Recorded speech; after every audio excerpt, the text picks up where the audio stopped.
So let me introduce you to these sculpts by John Walker Customs. These are affordable and they look really, really good. Let's take a look.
So now that you've seen the resin sculpts, well, it's time to paint these.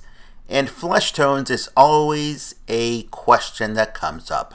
And I know I do have a video on this before, but I'll show you briefly how you can use 3 colors to achieve different shades of skin tone.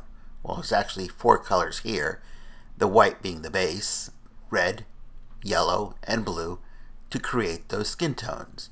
And I'll leave this video in real time so you can see the mix as it's turning color for the skin tones that are needed.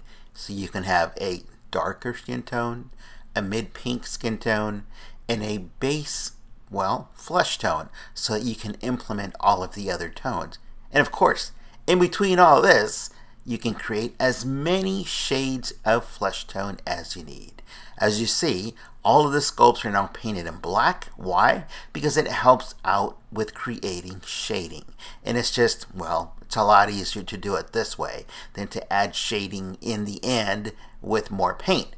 By adding the base layer as a black, you can then create shadows depending on the character you are trying to, well, to paint. So let me let you watch the rest of this clip on your own.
There are many techniques to painting your resin sculpts. You'll have to find out which is best for you. I can only show you how I do it, but it doesn't mean it's the only way to do so.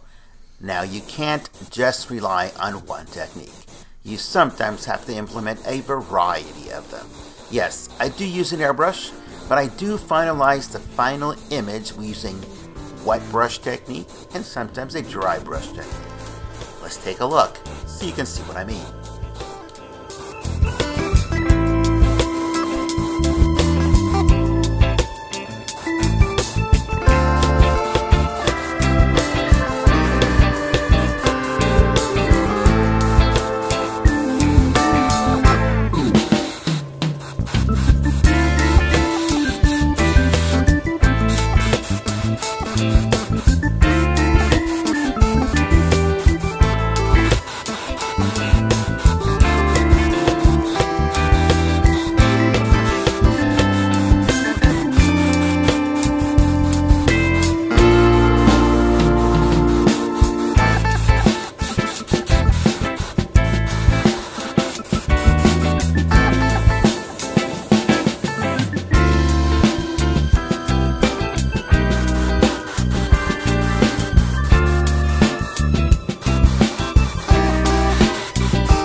Once you lay down the base colors with your airbrush, you can come back in after you sprayed it down with a clear coat to protect your work, and then come back and do your wet brush or dry brush techniques.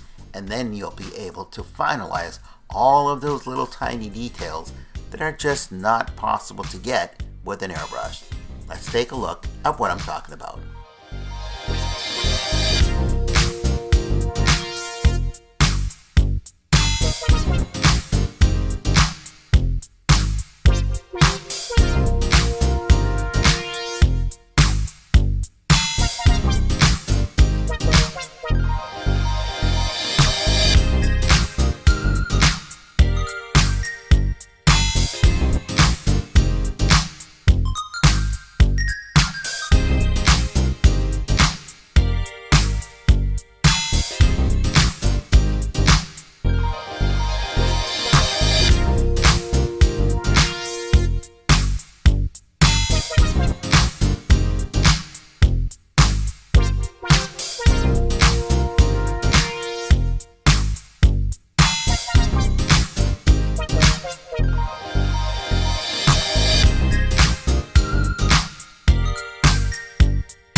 Now, if you don't have a set of goggles, I do recommend you get a pair, because it makes a whole lot of difference in painting the tiny details, like the eyes, on these particular figures. Here's a sense of what it feels like to wear a pair. And look at this. It makes a big difference when you can truly see the details. So no matter how great your eyes are, these are a big help and less strain on your eyes.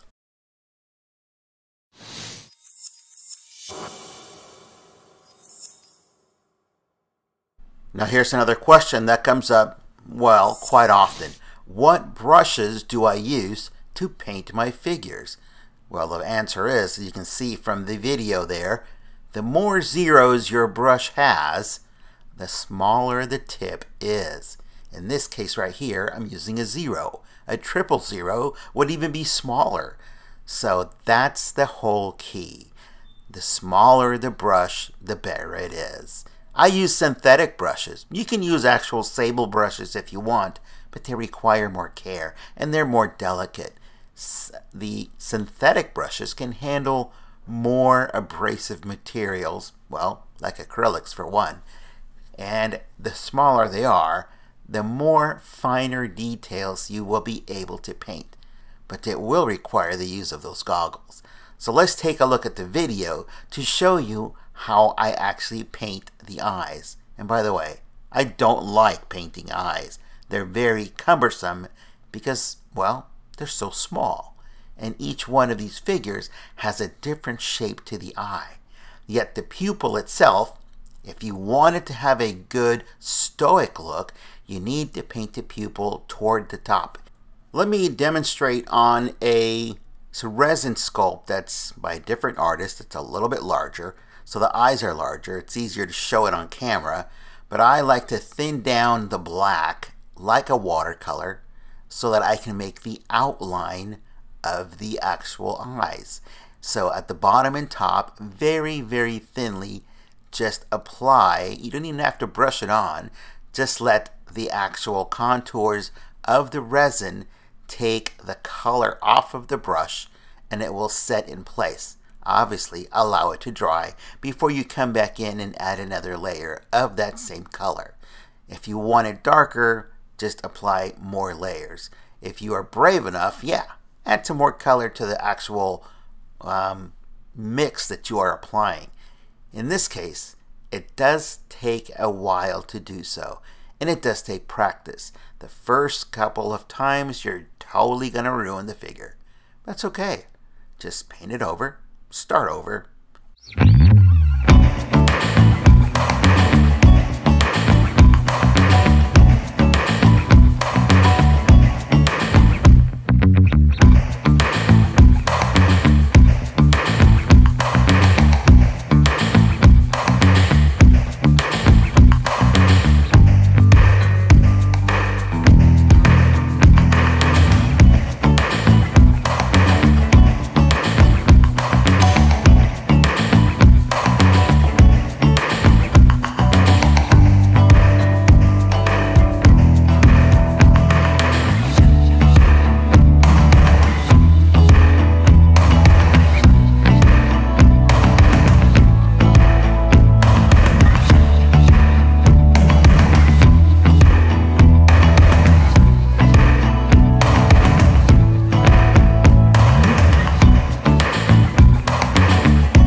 Now when it comes to painting the pupils, that's where you really need to exercise even more patience and practice. I'll explain to you what I did so that when you watch the video, you have a better comprehension of what you are viewing.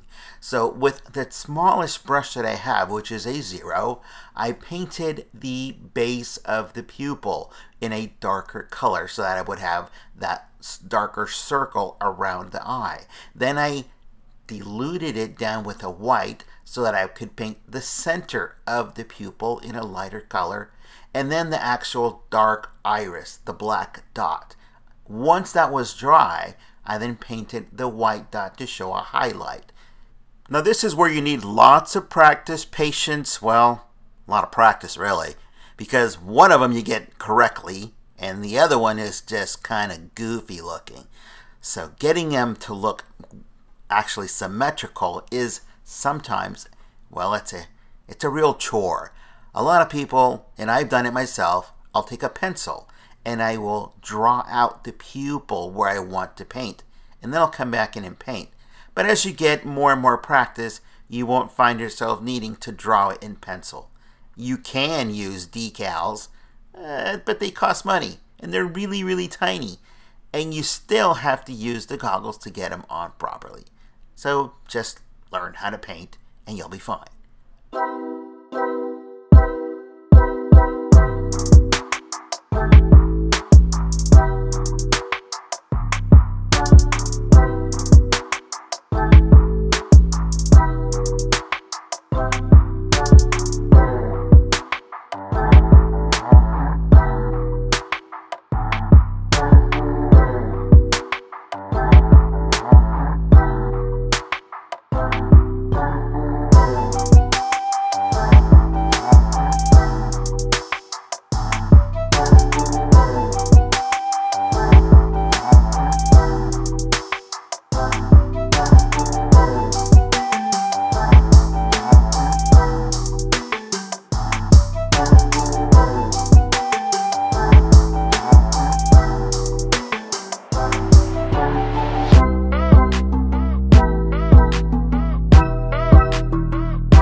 Great. After hours and hours of practice and redoing each eye, you should look like this. Well, the resin sculpt should look like this. Your work is what I'm trying to say. Now, but we're still not finished. Now we need to add the wet look to the eyes, the lips, in this case the teeth as well. And this is where I like using the Tamiya X22.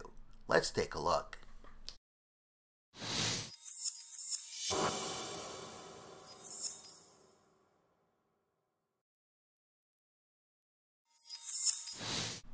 Tamiya X22 is an acrylic paint.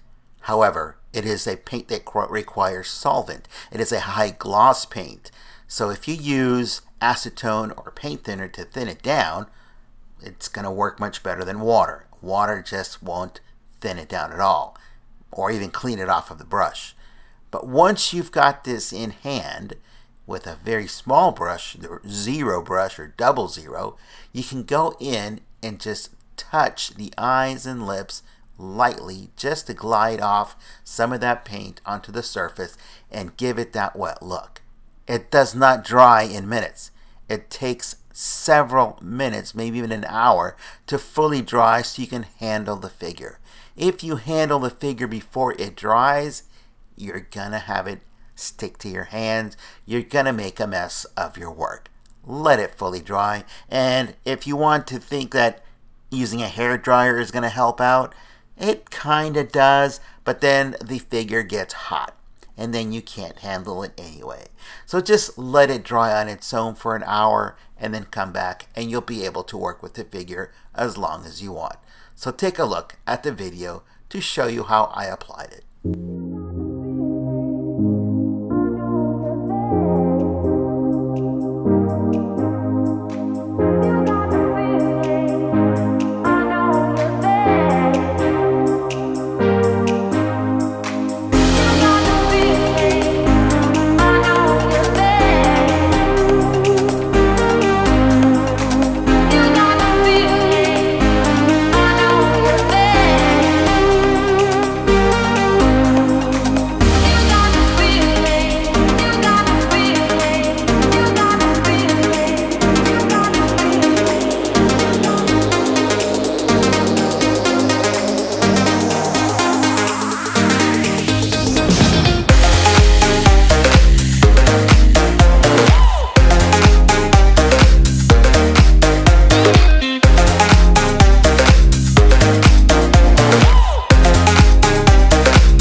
once it's fully dry, it should look like this.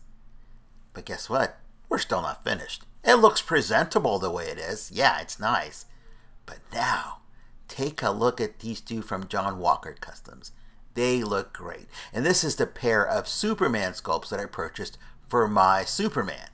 However, still not finished. But let me show you what they look like from the different angles in real time so that you can view the work from each different angle.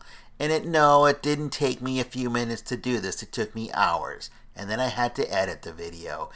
And well, I had to shoot it, then edit it. But in any case, it doesn't matter how much time you practice, you still need to dedicate the amount of time necessary for it to turn out correctly. But we're still not finished. Now we need to mount it to a figure and see how that looks. And I chose this one, the one from The Dark Knight. Let's take a look at how they look on this body.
Okay, we're on a roll here. Let's not stop here or there.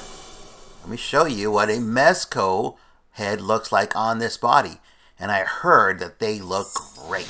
So I bought a set from somebody who didn't want these, well, these sculpts. I bought the full set of 7 sculpts.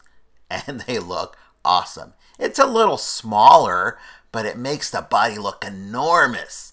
Yeah, and that's a great expression. And well, there's a lot of them in that set. But if you have this set, you can certainly interchange it with your McFarlane figures. If you don't want to get that set that's coming out from McFarlane, just get something off of eBay that's something that somebody doesn't want. Swap out those heads and man, this looks awesome. Take a look at this.